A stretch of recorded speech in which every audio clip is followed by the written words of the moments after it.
Alexa POV. Pagkatapos naming mag-usap ni Luther sa phone, hindi na ako makapag-concentrate muli sa aking trabaho.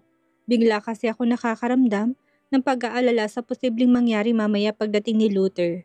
Hindi ko alam kung bakit ganun na lang ang naging reaksyon niya nung nalaman niya na sumama ako kay Daniel na kumain ng lunch.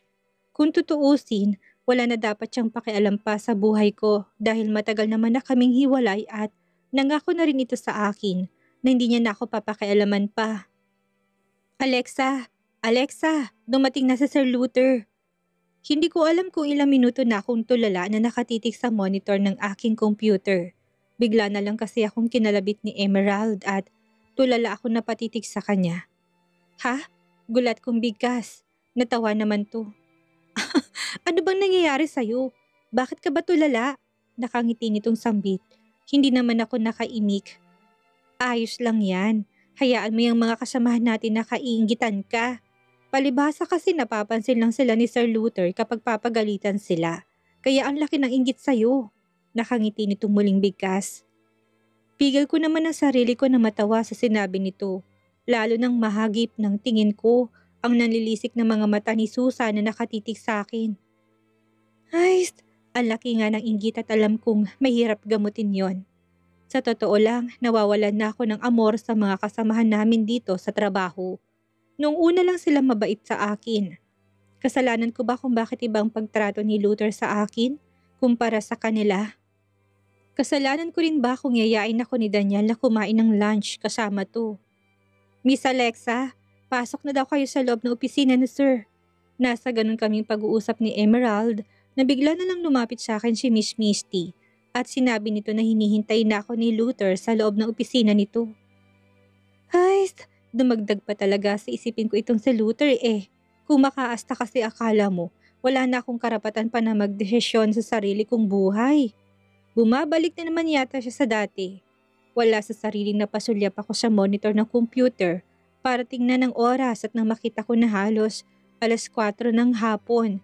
Dalin-dalin na akong tumayo para matapos na ito.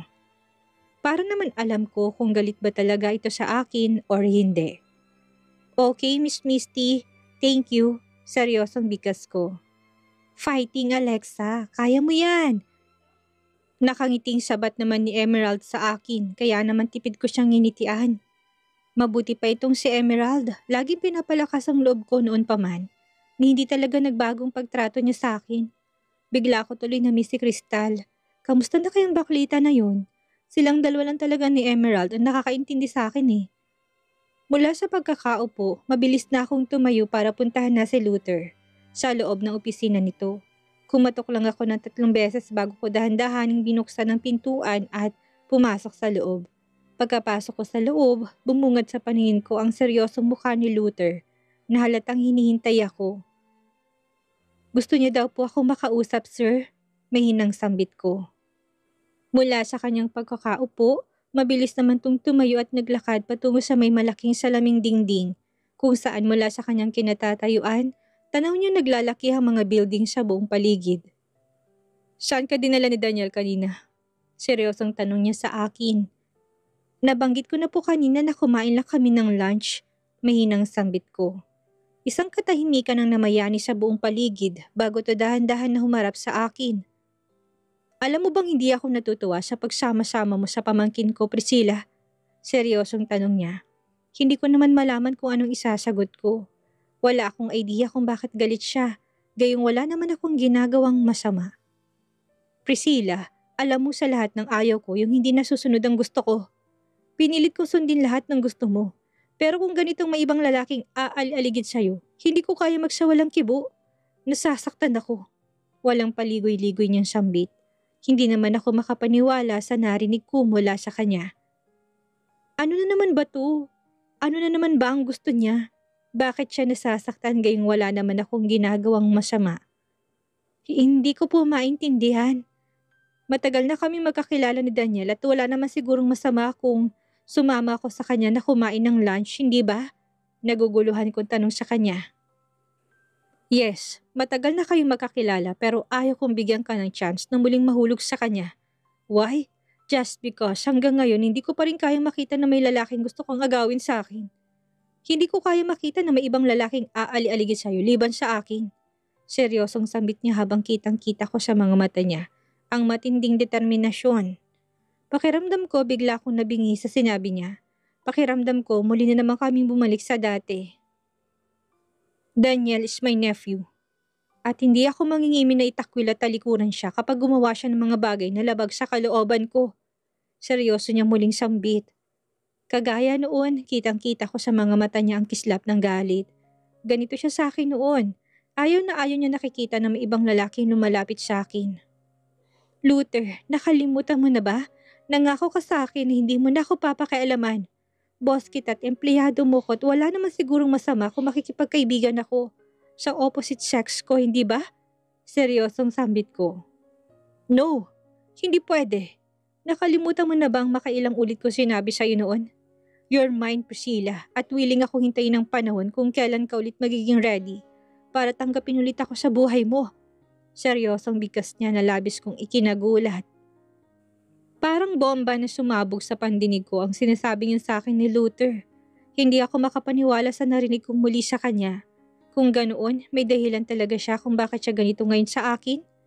May plano na naman siya. Akala ko talaga tuluyan niya na akong papalayain pero hindi pala. Nagbago na naman ang lahat at alam kong mahirap siyang iwasan.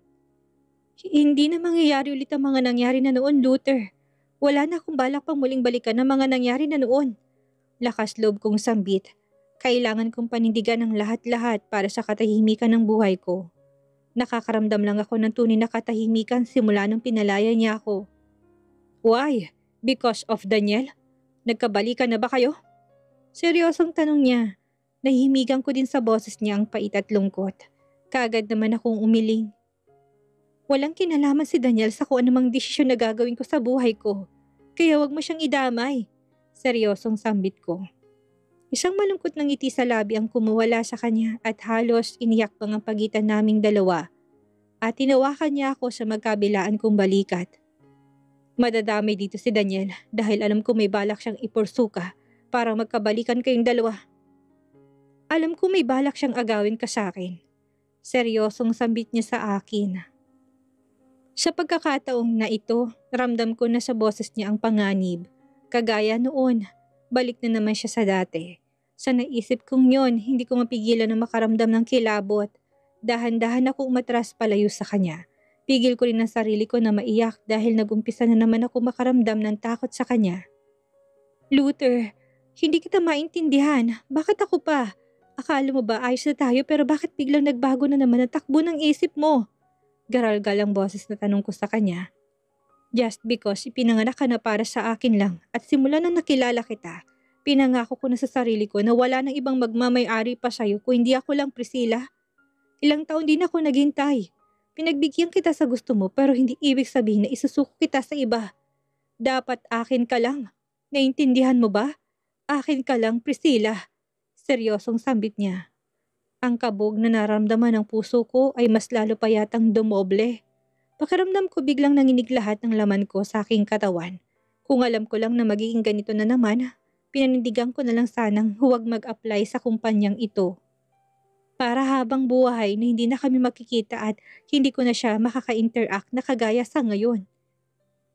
Hindi kita gusto. Ayaw ko na sana at wag mo na akong bigyan ng dahilan para mas lalo kang kamuhian. Seryosong sambit ko. Pagkatapos noon, walang sabi-sabing basta ko na lang siyang tinalikuran. Naglakad ako palabas ng kanyang opisina habang ramdam kong panginig ng aking kalamnan. Tulala ako naglakad pabalik sa aking table na hindi ko na nga pinansin pa ang makahulugang pagtitig sa akin ng mga kasamahan ko sa trabaho. Alexa, ayos ka lang ba? Pigil ko sarili ko na maluha sa tindi ng emosyong nararamdaman ko nang marinig kong boses ni Emerald at ang mahinang pagkalabit dito sa akin. Wala sa sariling napaangat ako ng tingin at direktang tumitig sa kanya. Mauna na ako mag-out, Emerald. Seryosong sambit ko. Napansin kong pagkagulat na kaagad na rumihistro sa mga mata nito bago tumango. Sasamahan na kita, early out na rin ako. Seryosong sambit niya. Hindi na ako umimik at basta ko na lang dinampot ang aking bag. Pagkatapos noon, nagumpisa na ako naglakad paalis. Muling narinig kong mahinang bulungan ng mga kasamahan ko. Nagtataka sila kung saan daw ako pupunta. na ang lakas ko daw sa boss namin dahil kahit na hindi pa oras ng uwian, aalis na daw ako. Lahat ng yun pinalagpas ko lang dahil ayaw ko nang dagdagan pa ang mga isipin ko lalo na at alam ko na kung ano naman ang pinagsasabi ni Luther kanina ay gagawin niya talaga. Alam ko rin na simula ngayong araw, mag-uumpisa na naman siyang guluhin at pakialaman ang buhay ko. Are you sure? Ayos ka lang? Nag-aalalang tanong sa akin ni Emerald habang nandito kami sa loob ng kanyang kotse. Pauwi na ako ng kondo at nagboluntaryo naman ito na ihahatid niya daw ako. No, hindi ako okay. Siguro kailangan ko na mag-resign sa trabaho. Seryosong sambit ko. Oo, yan ang plano ko ngayon kaysa naman patuloy kong titiisin ang ginagawang panggugulo ni Luther sa buhay ko. Ayaw ko nang dumating sa punto na baka namalayan ko na naman nang muli niya akong nabihag. Ha? Bakit naman? Sayang naman kung basta ka nalang aalis ng trabaho, Alexa. Seryosong sambit niya. Isang malalim na buntong hiningang pinakawalan ko bago ako tumitig sa kawalan. Hindi ako titigilan ni Luther. Seryosong sambit ko. Si Sir Luther, teka lang, bakit siyang dahilan? May ginawa ba siyang mga bagay-bagay na hindi mo nagustuhan? Seryosong tanong niya sa akin. Wala naman, kaya lang, kilala ko siya noon pa man. Alam ko kung anong klaseng ugali meron siya. Seryosong sambit ko. Hindi naman nagsalita ulit si Emerald kaya nanahimik na rin ako. Inihatid lang ako ni Emerald sa kondo at mabilis na rin siyang umalis. May pupuntahan pa daw kaya hinayaan ko na. Pagkapasok ko sa loob ng kondo, kaagad na rin ako nagpalit ng damit pambahay. Pagkatapos, sinabalang sarili sa paghahanda ng makakain. Bihira lang ako kung magluto ng pagkain dito sa loob ng kondo dahil kadalasan umuorder lang ako sa labas. Since wala naman akong umiling balak na pumasok ng trabaho bukas, magluluto ako ng maraming pagkain dahil wala akong ibang gagawin kinabukasan kundi ang mag-relax at matulog.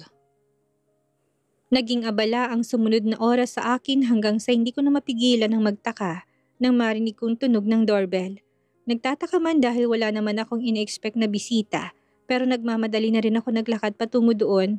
Sumilip na muna ako sa maliit na butas para tingnan kung sino nag-doorbell at hindi ko pa nga maiwasan na magtaka nang makita ko si Daniel. Yes, si Daniel lang naman ang nasa labas at hindi ko alam kung anong kailangan nito sa akin. Hindi ko rin alam kung paano nito nalaman ang tinitirahan ko. Ganun pa man nagpasya na rin akong pagbuksan siya ng pintuan. Daniel, napadalaw ka. May kailangan ka ba? Seryosong tanong ko sa kanya. Hindi ko pa nga maiwasan na magtaka nang bigla niya nalang inabot sa akin ng isang bukus ng bulaklak na hawak niya. Anong ibig sabihin nito?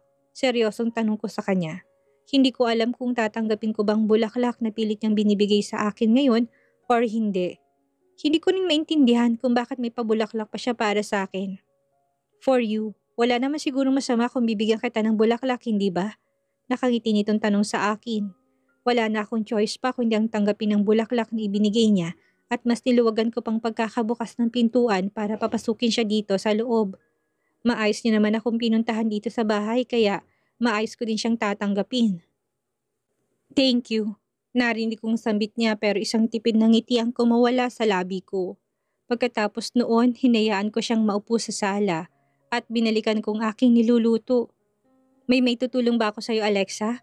Narinig ko pang sigaw niya mula sa salas. Ayos na ako dito, Daniel. Saglit lang, tatapusin ko lang itong niluluto ko. Sigaw pabalik ko rin sa kanya. Since nandito na rin lang siya, yayain ko na rin siyang sabayan na kung kumain ng dinner. Sa totoo lang, mas palagay ang loob ko kay Daniel compare kay Luther. Naging mabait kasi siyang boyfriend sa akin noon. Kung hindi lang siguro siya natukso kay Alvira, baka hindi kami naghiwalay eh.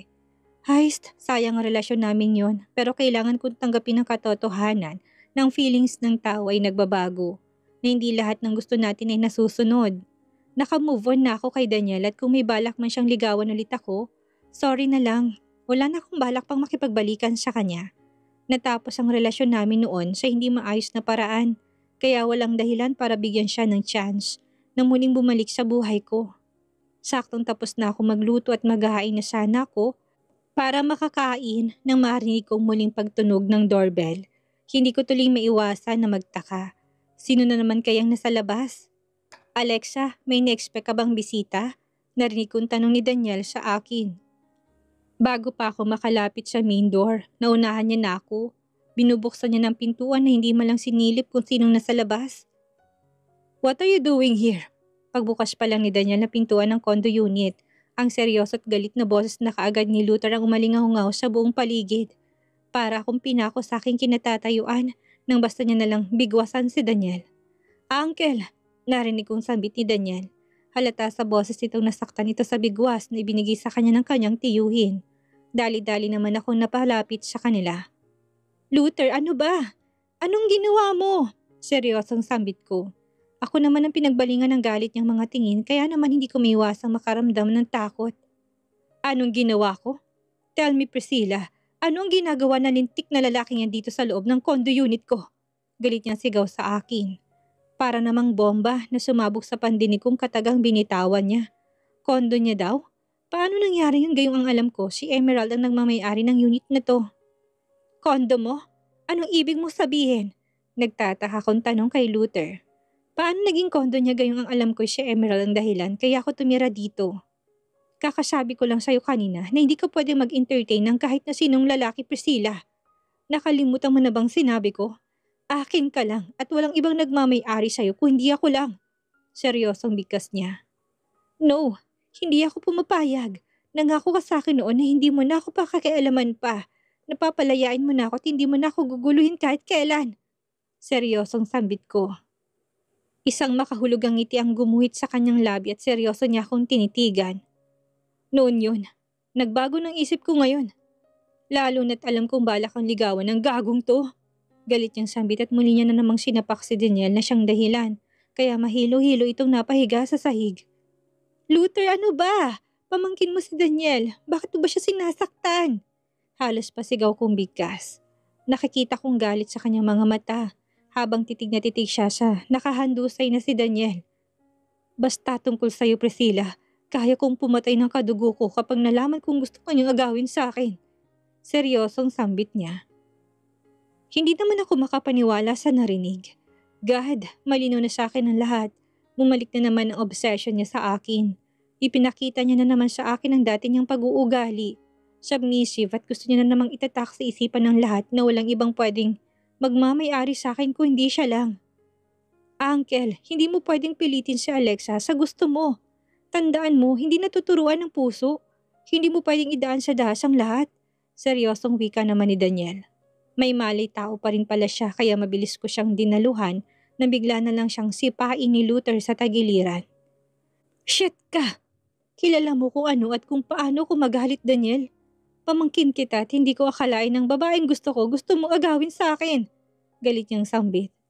Uncle, hindi ko siya inaagaw sa'yo. In the first place, nauna ko naging girlfriend si Alexa compare sa'yo. Seryosong sagot ni Daniel dito. Kaagad namang napangisi si Luther. Yeah, nauna ka naging boyfriend niya pero ako nakaangkin sa kanya. Now, kung hindi mo pa ititigil yung kahibangan mo at ipipilit pa yung gusto mo, hindi ako mangingimi na gawin ulit ang ginawa ko sa'yo noon.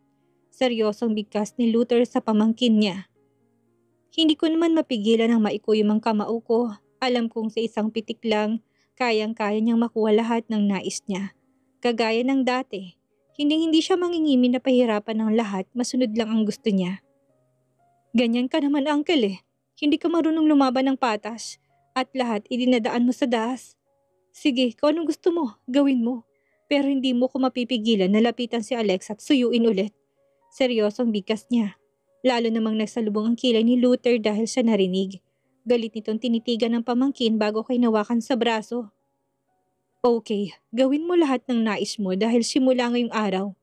Hindi ka na makakalapit pa kay Priscilla. Hindi na ako papayag pa. Seryosong bigkas niya at impit ako na patili nang walang sabi-sabing sinampay niya ako sa kanyang balikat. Luther, ano ba? Bitawan mo ko! Galit kong sigaw pero parang walang naririnig tong si Luther. Bagkus, mabilis ang hakbang na naglakad siya paalis habang nakasampay ako sa kanyang balikat. Binalaan na kita noon, Priscilla, na hindi ko pwedeng makipag-usap sa kahit na kaninong lalaki. Kung hindi sa akin lang pero ang tigas ng ulo mo. Now, wag na wag mo kong sisisihin kung makakagawa man ako ng mga bagay-bagay na hindi mo magugustuhan. Seryoso niyang sambit. Hindi naman ako nakaimik hanggang sa tuluyan na kaming nakarating sa kanyang kotse at sa pilitang ipinasok niya ako sa loob.